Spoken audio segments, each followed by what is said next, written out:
बिहार के अल्पसंख्यक कल्याण मंत्री अब्दुल गफूर का सिवान जेल में बंद बाहुबली और राजद नेता शहाबुद्दीन से मिलने का मामला तूल पकड़ता जा रहा है। अब्दुल गफूर के साथ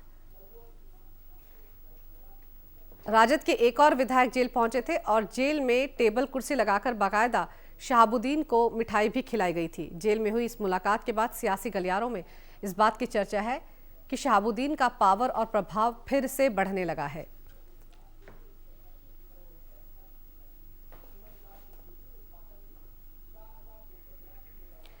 शहाबुद्दीन के साथ मुलाकात के बाद सवालों के घेरे में आए बिहार के अल्पसंख्यक कल्याण मंत्री अब्दुल गफूर ने क्या कहा है, आइए आपको सुनवाते हैं।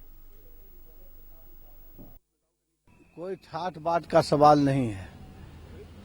सर्किट हाउस के बगल में जेल भी है और वो हमारे पार्टी के सांसद रहे हैं, तो अखलाकी तौर पर मैं उनसे मुलाकात किया, क्योंकि ये पहली बार वो जब से जेल गए 13 साल या 12 साल जब भी हुआ है, तो ये इंसान के अंदर एक होता है कि जब सामने गए तो मुलाकात कर लिया, बाकी कोई ऐसी बात नहीं है।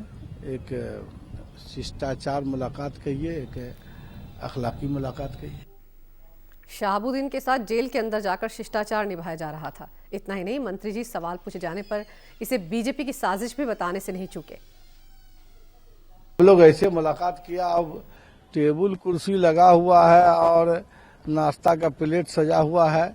ये अब कहां से, जिस तरह से कि कन्हैया बेचारा कहीं से असामाजिक काम नहीं किया, लेकिन उसके साथ जोड़ने का काम किया। तो ये भाजपा लोग कब किसके साथ कौन सा काम उठा देंगे, ये देश में बहुत सारे अनहोनी काम ये लोग कर रहे हैं। उस तरह से कहीं से प्लेट, कहीं से नाश्ता जोड़ दिए होंगे।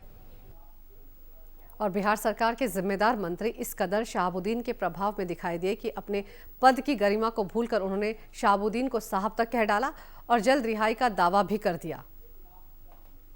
शहाबुद्दीन साहब हम लोग साथ एमएलए भी रहे हैं एक साथ, और वो हमारे पार्टी के एमपी भी रहे हैं। तो आदमी दरबार क्या लगा रहा है, एक मुलाकात हुआ, और ऐसा थोड़े कि जो रोज जाया जाता है। और अब तो वो कुछ दिनों में बाहर आने ही वाले हैं, तो अब क्या दरबार लगावेंगे जब इतना दिन वो दरबार नहीं लगाए।